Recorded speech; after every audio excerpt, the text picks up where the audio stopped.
Despite them continuing to disparage the royal family and turn their noses up at tradition and even the notion of hereditary privilege itself, Meghan and Harry apparently always wanted their children to carry the titles of princess and prince. That has now happened.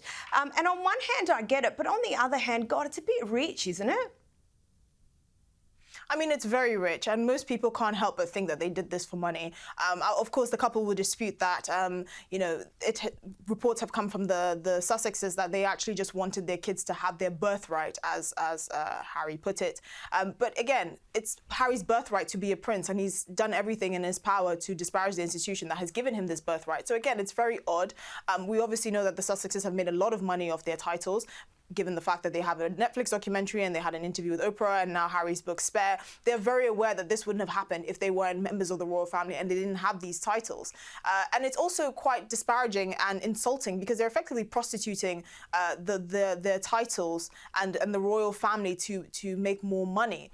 What is really odd is the fact that Harry and Meghan felt insulted when they found out that at the time their children wouldn't be eligible to be prince and princess, although they were forgetting the fact that Princess Royal Anne, her children, Zara, Tindall and Peter Phillips, weren't entitled to use the title Prince and Princess because at the time, only male members of the royal family could pass down their titles.